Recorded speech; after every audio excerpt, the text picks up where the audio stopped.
Assalamualaikum warahmatullahi wabarakatuh. Perkenalkan, nama saya Ahmad Faisal dari kelas PMI 5A. Ingin menjelaskan dan melaporkan hasil penelitian saya di lapangan. Video ini saya buat untuk memenuhi tugas akhir semester mata kuliah pengembangan ekonomi umat yang diampu oleh Bapak Danang Kuswana dan Ibu Putri Diesi Fitriani. Nah, dalam pelaksanaan observasi lapangan, saya meneliti lembaga non-bank yaitu koperasi. Di sini saya mengambil judul peran koperasi BMT Umat Sejahtera dalam perekonomian umat. Adapun koperasi yang saya pilih yaitu koperasi BMT Indonesia Umat Sejahtera. Dan program yang saya ambil yakni simpanan pelunasan haji. Sebelum membahas mengenai hal itu, kita harus mengetahui terlebih dahulu latar belakang berdirinya dan apa itu koperasi BMT Indonesia Umat Sejahtera.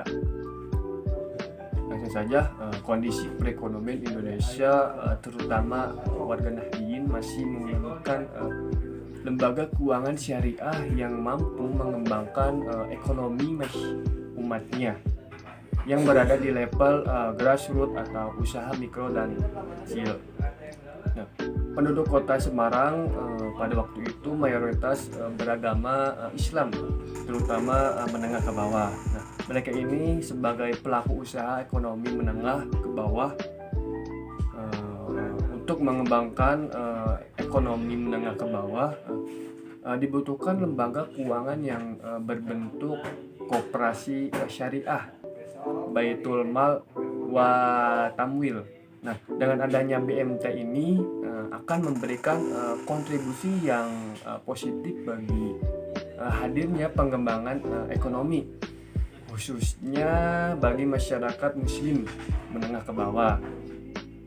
Berawal dari latar belakang itulah NU sebagai organisasi dengan basis kemasyarakatan yang besar tersebar merata di seluruh penjuru Nusantara dengan struktur organisasi yang tertata dan mengakar kuat.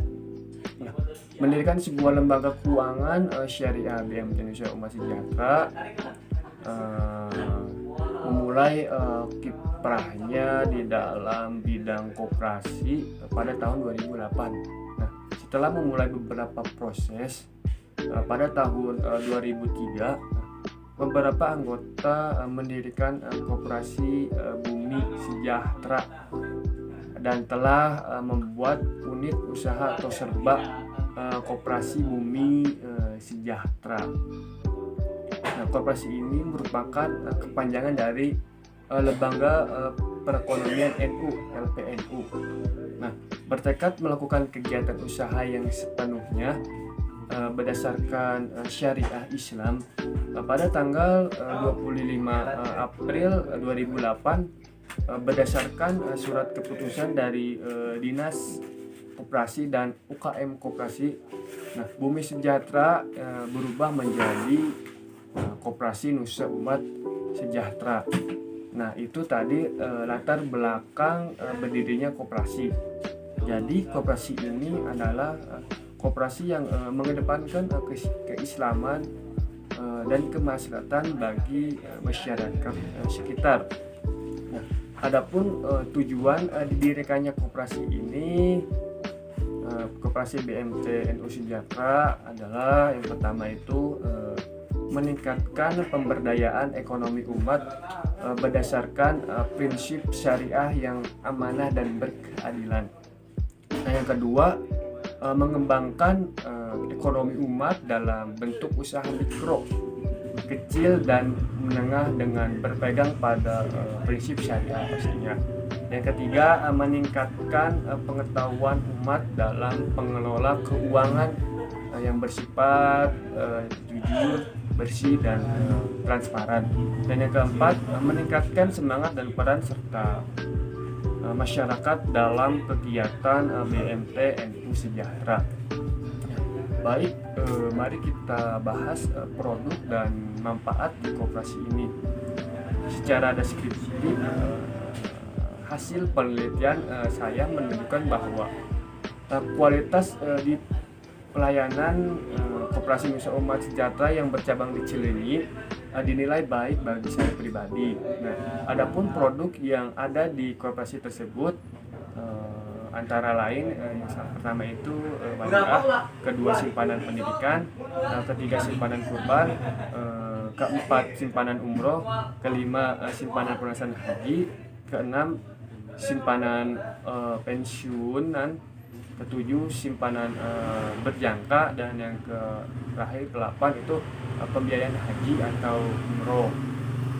Nah, di sini saya di poin 8 ini saya mengambil produk simpanan pelunasan haji. Nah, di mana produk ini ketika saya mewawancari PJS dari koperasi ini, Bapak Nana Yuliana, bahwa sistem kerja dari produk tersebut adapun syarat untuk memilih atau menentukan produk ini simpanan pelunasan haji bagi calon haji yang sudah mendapatkan porsi untuk pelunasan BPIH, ketentuannya sebagai berikut. Nah, yang pertama itu setoran minimal 1 juta atau kelipatannya. Nah, yang kedua nisbah keuntungan menyesuaikan simpanan berjangka umum. Yang ketiga bagi hasil dipergunakan untuk biaya nasik di KBIH NU.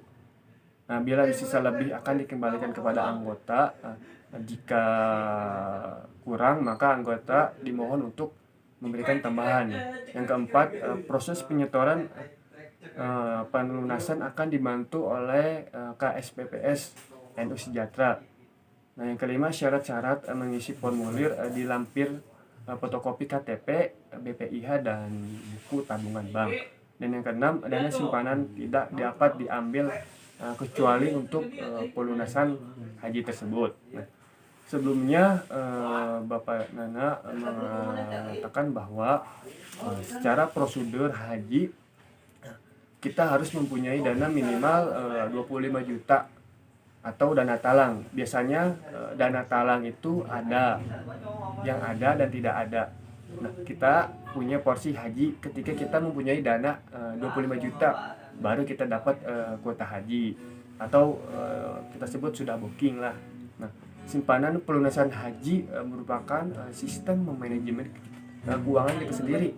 Misalkan ada dari kita yang ingin berangkat haji, nah lalu orang ini sudah membayar 25 juta. Nah, adapun dua agenda atau estimasi yang harus ia lakukan yaitu pelunasan haji dan biaya hidup selama dia pergi haji.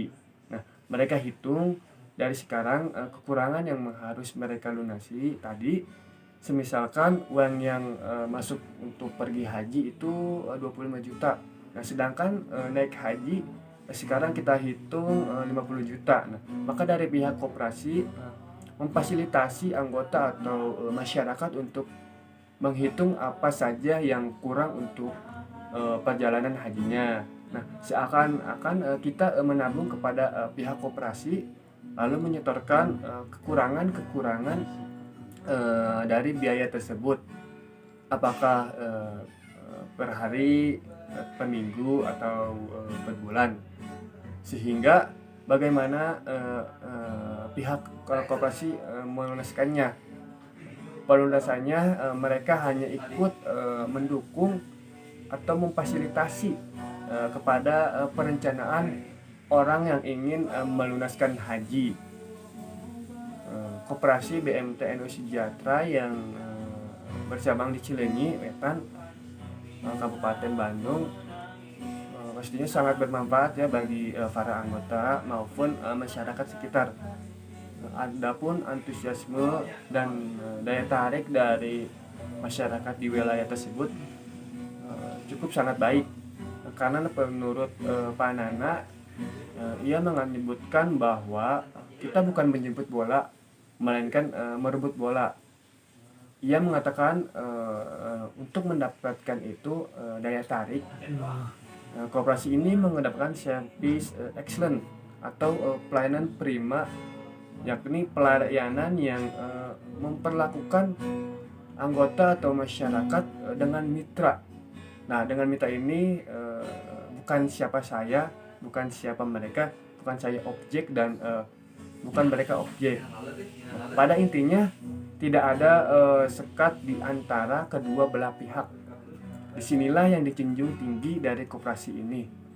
Nah, mungkin itu saja yang bisa saya sampaikan mengenai hasil penelitian di Koperasi BMT NU Nusa Sejahtera.